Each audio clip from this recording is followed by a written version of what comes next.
Welcome back, everyone. I'm going to spoil you guys with an extra long episode today. There was a lot of footage that I recorded, and I didn't realize I recorded so much footage. But let's get on with it. This is what our stats are looking like. The two most significant changes here is dungeoneering and summoning. Dungeoneering, I was basically trying to do some of the task sets, and I got to 44 dungeoneering. And the summoning I did with the Grand Party AFK orb thing while I was editing other videos, so we're at 54 summoning right now. That orb thing was a bit overpowered, and I did get more levels from it, which we'll see in a later episode. But it's no longer in the game, so we don't have to worry about random summoning levels coming out of nowhere anymore.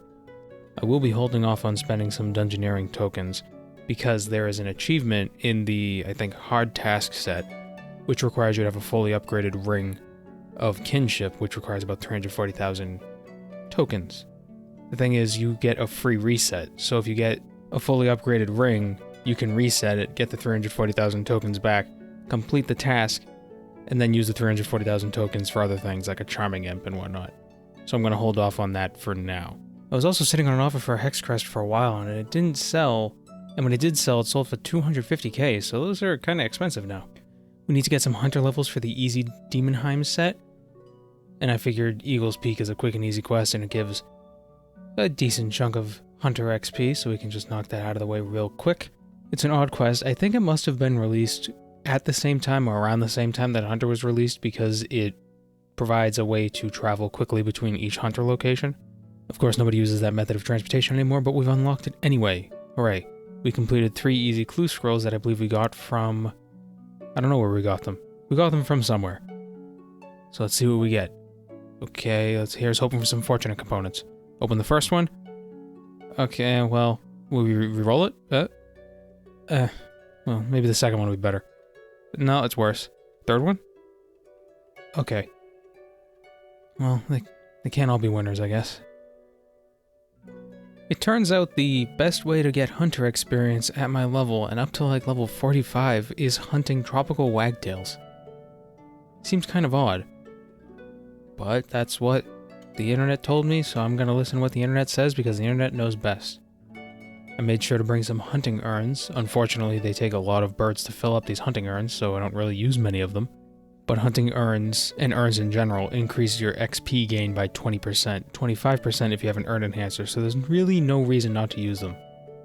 The only urns I never really use are mining and smelting urns. Mining urns because you just use so many of them when you're mining, and smelting urns because they only work with smelting. And you don't get a lot of XP from smelting, so why would you use them? Infernal urns are pretty good too, I guess, if you want to clean up some of your drops, if you're fighting something that drops ashes. But if you have an ectoplasmator with ghostly essence, you don't have to worry about it, and if you have the relic, the archaeology relic that notes all ashes and bone drops, and you have the upgraded bone crusher from the Ark, you automatically pick up a bunch of noted items. So at higher levels, you really don't need infernal urns. Regardless, use your urns. They're good. I cannot for the life of me remember where I got these medium clue scrolls from, but we got 3 of them, so we're going to open them up and hopefully we get some fortunate components this time. Wow, that's more expensive than I would think. It's those 4 lighthouse teleports. They're about 40 to 50k each. They're expensive. Okay, that one's garbage, so we're going to re-roll it. And still not that great. Most of that worth comes from the fire runes, and then another terrible clue. But we get some law runes, so that's not too bad. Hey, look what I'm doing. I'm doing my caches. Always remember to do your caches. At least until 80 divination, then you don't really have to worry about it too much, because then you'll have already unlocked invention. I want a new place to fly fish, at least until we get to a high enough level where we can fish in Menaphos, and Shiloh Village is a very good place for it since there's a bank right nearby and we could bank the fish. I hate dropping fish because they can't breathe. I wish Jagex could do more quests like Shiloh Village. So many of the quests they've been putting out lately for the last few years have been either huge, epic, amazing quests that unlock something super important, or have been silly little one-offs that you kind of forget about, like, you know, bringing home the bacon. What's nice about Shiloh Village is it kind of lays out a groundwork for lore that we don't really know about. You know, these dead kings and queens and these necromancers and all this mystery which is never really touched on again. There's an entire culture and mythology, although I guess it's not really a mythology since these people existed in the game, but there's this entire culture and lore in Karamja that is left sort of as a mystery, and you don't really know much about it, and I think the mystery makes it more endearing. Legends Quest also has a similar feeling to it, where there's this whole entire underground, I don't even know what you'd describe it as, this underground temple, and it shows up once, and then you're done with it, and it's like, well, what else is there? Who knows? Doesn't matter. So we finished the quest, and we can take a bunch of the items that we got during the quest to Laurel Salika, and he will give us some coins, but this guy is also infamous for giving us the quest one small favor. A lot of people whine and complain about this quest being super difficult, but frankly, it doesn't take that long to do if you know what you're doing.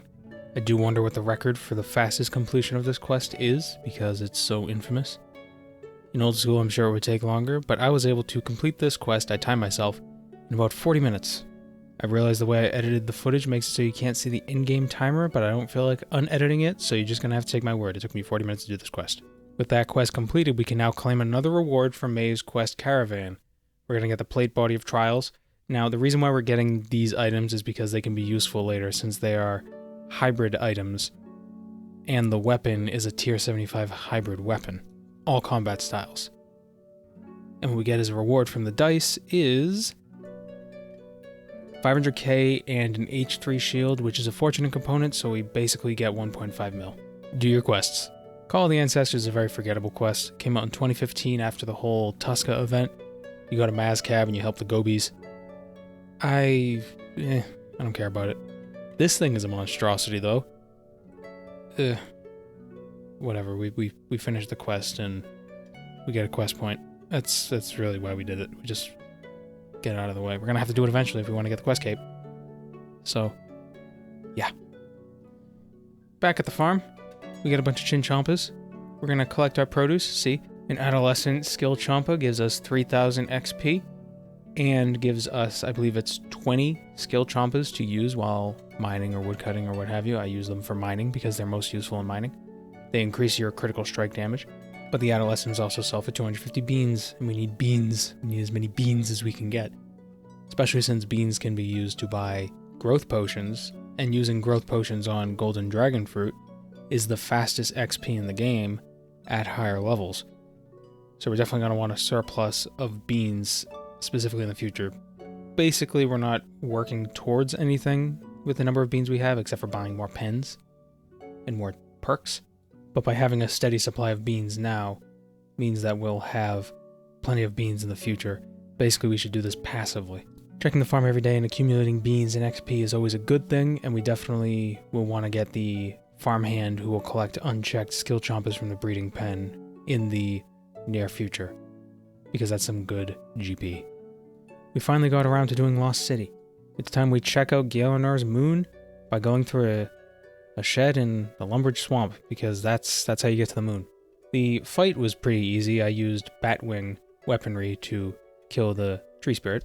This quest is a lot easier in RS3 compared to old school, mostly because you don't have to kill the zombies to get an axe. Of course, in old school you don't need a magic weapon to use magical spells, so you don't have to bring materials to make a wand or a staff or anything like that. Made sure to grab a few extra branches because I know the ceramic vase part of Recipe for Disaster requires us to grind one into cinnamon. Also, I believe we need another Draymond staff for lunar diplomacy.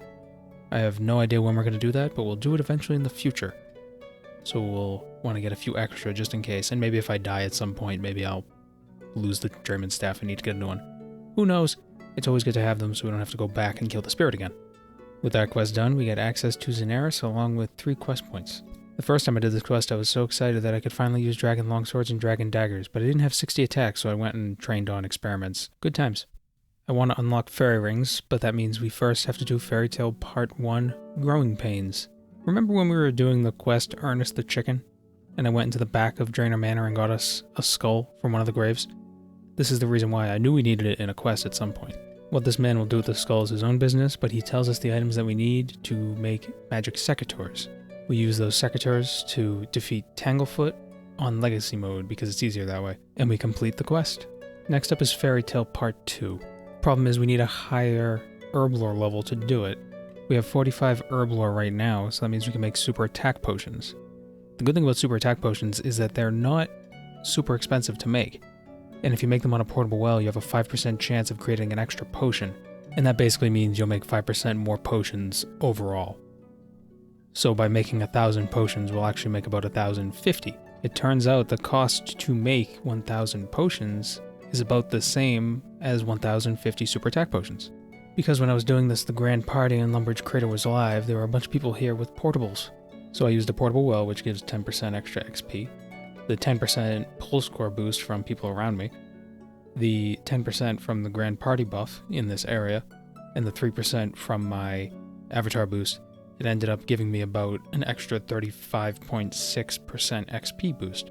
It's definitely not something you want to ignore, especially with how expensive herb lore can be. So the unfinished potions themselves cost 5.25 mil, and I was able to sell all the potions I created for 5.318 mil. The Eye of Newt costs was pretty insignificant. Maybe it was definitely less than 35k. I think I bought some from the shops as well. So it's not a fast way of getting XP, but it's definitely an economical way of getting XP, at least for now.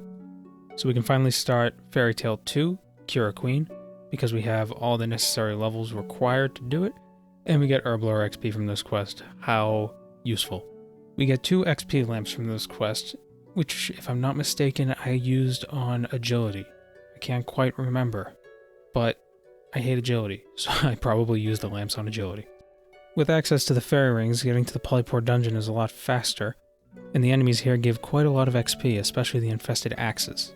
Of course, you can only use magic on these guys, so you can only get magic and defense XP from them, which is perfect because I wanted to get 60 magic so we can go get a Gothic staff. It didn't take very many kills. These infested axes give something like 800 XP each. So we killed a few, went from 59 to 60, and then we went to the scary, scary wilderness. I like to assume Collodion goes by his family name, and his first name is actually Nick. Either way, he puts up quite a bit of a fight. Accuracy was an issue since I was using a level 40 weapon, but we defeat him nonetheless, and then we move on to claiming our new Gothic's Cape and Gothic Staff. The great thing about the Gothic Staff is that it comes with a special attack, which decreases your enemy's affinity when the attack hits, effectively increasing your accuracy. The catch is you have to cast Divine Storm 100 times in the Mage Arena in the Wilderness. The easiest way to do this is to use a wand and book. The Avernic book that you get from Dragon Slayer provides unlimited air runes. Accuracy isn't an issue because you don't have to hit 100 times, you just need to cast the spell 100 times. Wands and books are the fastest casting weapons. The Avernic wand and book give unlimited air runes. The spell uses air runes. It's a no-brainer. Don't watch this part, I didn't die. I didn't die at all. You died. It was actually you. You were the one who died. I didn't die. So not only does this staff come with a special attack that's used in high-level PvM, it's also about 50% more accurate than the Mystic Staff we were using. The only problem is now we don't get unlimited air runes, but the extra accuracy is worth the minimal cost of using up very few air runes. Chef's Assistant is one of those one-off kind of comedic quests that Jagex has been adding in lately. It came out in 2019 as sort of a sequel to Cook's Assistant. It's an easy quest, you make some cheesecake, you run around the game. If you make all the cheesecakes, you get an 8k XP lamp in cooking, but we can't make those cheesecakes yet, so I didn't bother with it. Ooh, how exciting, we're gonna do Dragon Slayer. We're aiming ourselves to do Hero's Quest, which is why we did Chef's Assistant, because Chef's Assistant gives some cooking XP, which we need. Dragon Slayer is a requirement for Hero's Quest, and it gives a bunch of strength and defense XP. I always forget that Elvarg drains your stats, so I first came here with a staff and an anti-fire potion thinking that Protect from Magic would work, but it didn't. I almost died. So I came back with a shield and a Grapholic wand and defeated Elvarg. She was very easy. Is Elvarg a female? I can never remember. Is it even stated? It's not like it matters. Elvarg is a dragon, and the dragon is now dead. And now we can get a rune plate body. Oh, how useless. Alright, we finished up another clue. Let's see what we get. Ooh. Black Helm H2, another fortunate component, another mill for us. Do your easy clues.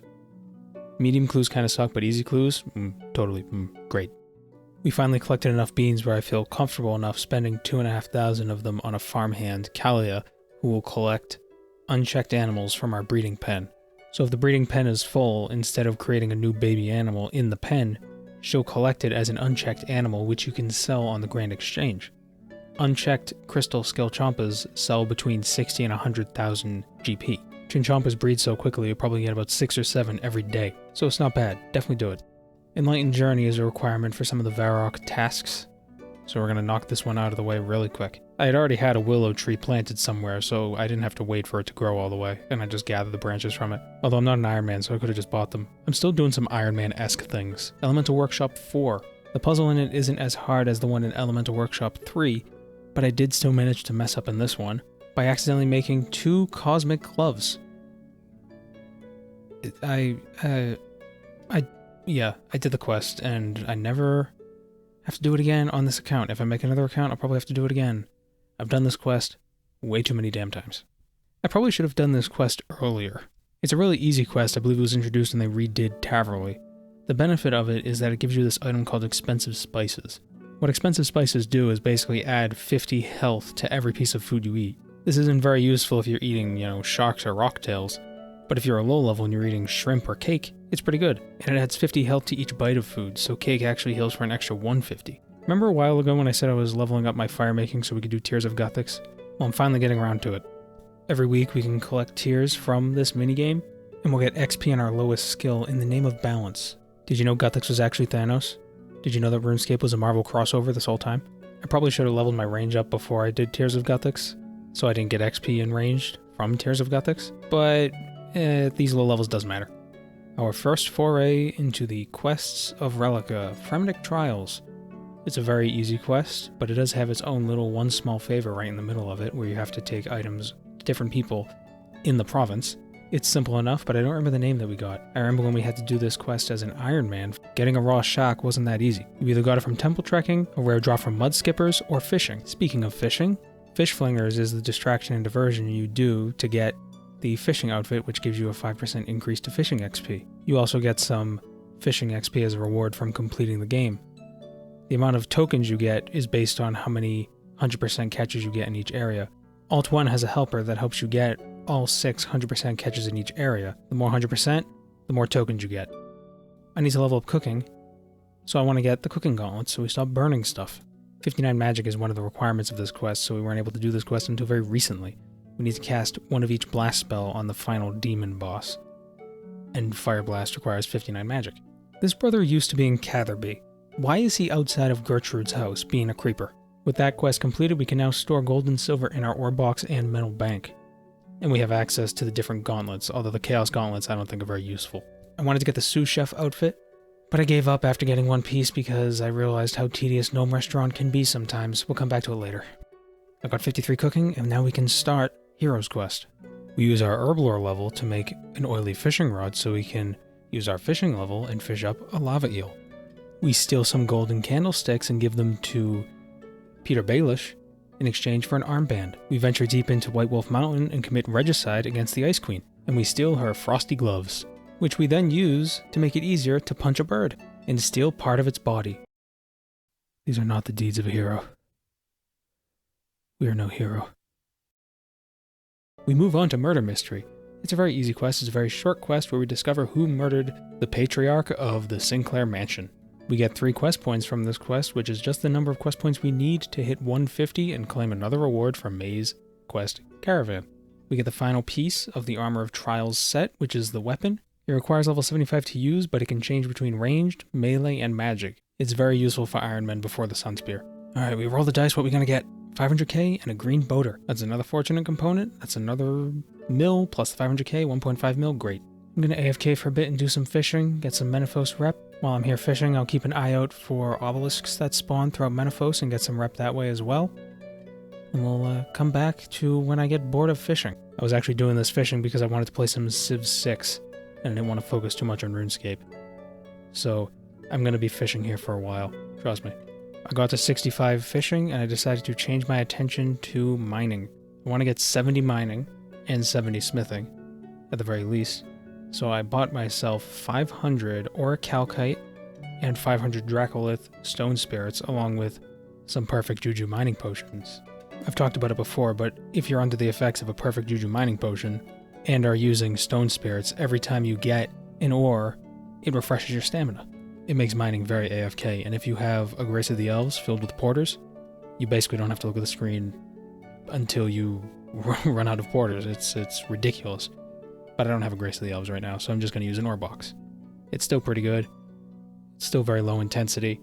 It's not the most efficient way of mining since you could be 4-ticking, but I'm not going for a record here. Alright. Everything is mined. It's time to smelt and smith. Let's see what we got in our metal bank right now. We have 1141 orichalcite and 1145 dracolith.